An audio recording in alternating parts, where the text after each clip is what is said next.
On April 5, 2015, a woman fell from the sky into a field in southern England.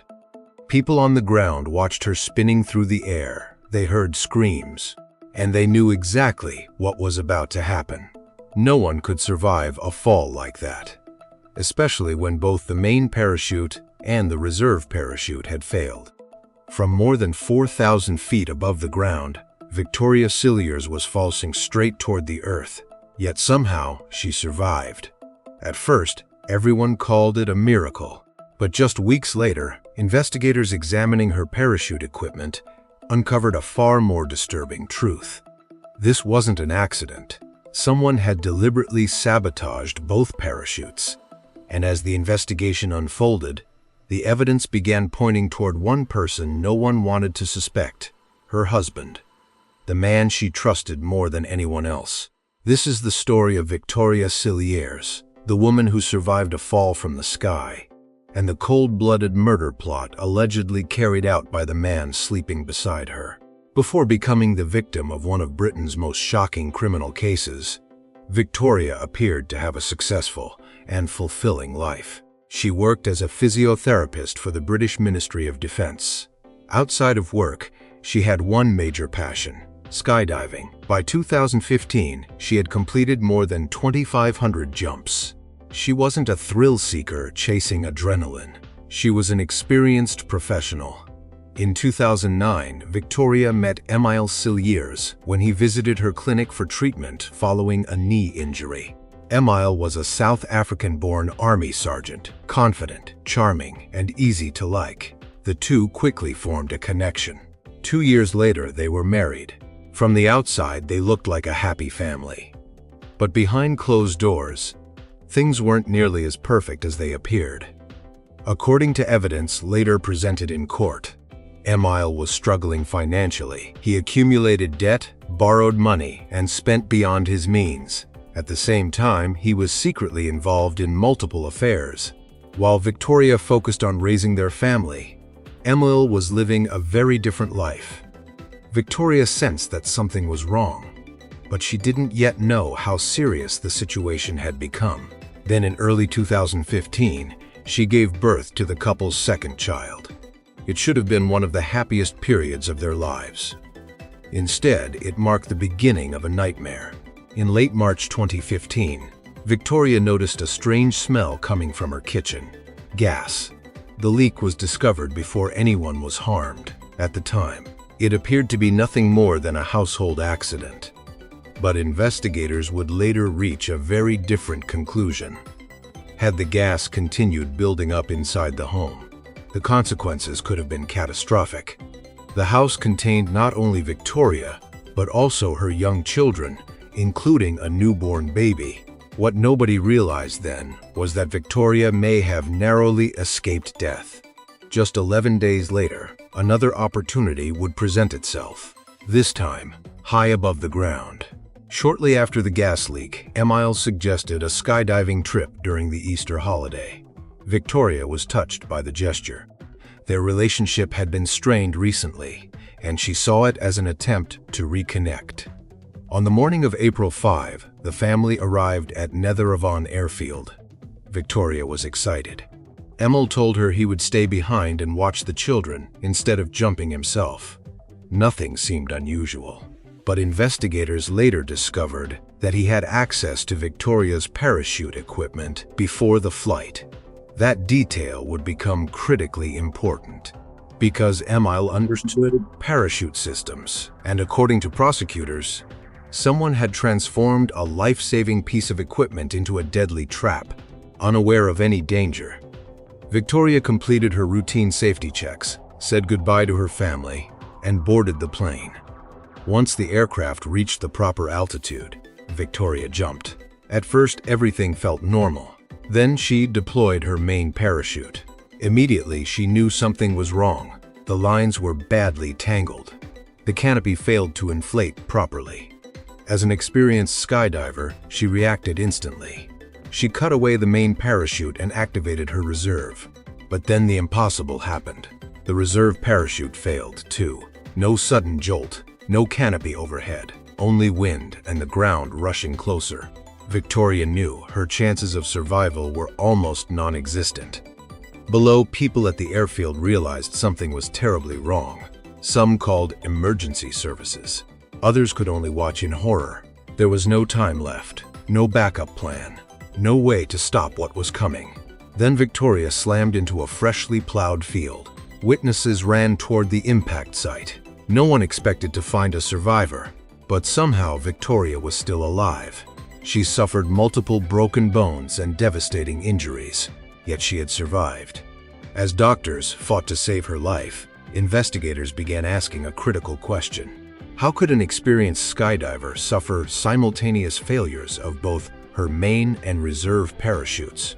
The answer would transform what appeared to be a tragic accident into one of Britain's most shocking attempted murder cases, while Victoria recovered in the hospital. Specialists examined the parachute equipment recovered from the scene. Their findings were alarming. The main parachute had not simply malfunctioned, it had been tampered with. The reserve parachute showed signs of deliberate interference as well. Key components had been altered or removed. For investigators, this changed everything. One parachute failure might be an accident. Two failures caused by deliberate modifications were something else entirely. The case was no longer being treated as an accident. It was now a criminal investigation. As detectives reviewed everyone who had access to the equipment, one name repeatedly surfaced: Émile Sillers. Witnesses reported seeing him near Victoria's parachute gear before the jump. And there was another disturbing development. Investigators learned about the gas leak that had occurred only days earlier. When forensic experts re-examined the evidence, they found Émile's DNA on the gas valve. Suddenly, the two incidents no longer seemed unrelated. Instead, they appeared to be two separate attempts to achieve the same outcome: Victoria's death. The next question was simple. Why? Why would a husband want his wife dead? The answer appeared to lie within Émile's personal life. He was drowning in debt. He was maintaining multiple affairs, and investigators discovered another crucial detail. Victoria had a substantial life insurance policy. If she died, Émile stood to benefit financially. Prosecutors argued that her death could have solved many of his financial problems, especially if it was ruled an accident, a fatal gas explosion, a tragic skydiving incident. Both could have provided the perfect cover. At least, that was the theory investigators believed. Eventually, Émile was arrested and charged, but the courtroom battle would prove far more complicated than expected. In 2017, the case finally went to trial. Prosecutors believed the evidence was overwhelming: the sabotaged parachutes, the gas leak, the financial motive, the witness testimony. But then something unexpected happened. Victoria herself became one of the most challenging witnesses for the prosecution. At times, she appeared to minimize concerns about her husband. Some of her testimony even seemed helpful to the defense. Many observers found it difficult to understand. Why would a woman protect the man accused of trying to kill her? Experts later suggested that long-term manipulation and emotional control may have played a role. Whatever the reason, the first trial ended without a verdict. The jury could not reach a unanimous decision, yet prosecutors refused to give up. They believed the evidence remained clear, and a second trial was scheduled. In 2018, Émile Sillers stood trial once again. This time, prosecutors presented the full picture: his debts, his affairs, the life insurance policy, the gas leak, and the sabotaged parachutes. Piece by piece, the story came together. After deliberating, the jury reached its decision: guilty. Émile Sillers was convicted of attempting to murder his wife on two separate occasions. On June 15, 2018, he was sentenced to life imprisonment. For Victoria, the verdict could never erase what had happened: the fall, the injuries, the betrayal. But it did deliver justice. Years later, Victoria returned to skydiving. She boarded a plane once again and stepped back into the sky, not because she had forgotten what happened, but because she refused to let fear define the rest of her life. Today, the Victoria Cilliers case remains one of Britain's most astonishing attempted murder cases. Because the most frightening part wasn't the fall from 4,000 feet. It was discovering that the person responsible may have been the one she trusted most. Today, the Victoria Cilliers case remains one of the most extraordinary attempted murder cases in modern British history. A woman fell more than 4,000 feet from the sky and somehow survived. What initially appeared to be a tragic accident eventually revealed a carefully planned plot hidden behind two separate attempts on her life. The first involved a gas leak inside her family home. The second took place thousands of feet above the ground. Both incidents could easily have been dismissed as accidents, but investigators discovered a different story. A story involving financial problems, deception, and betrayal.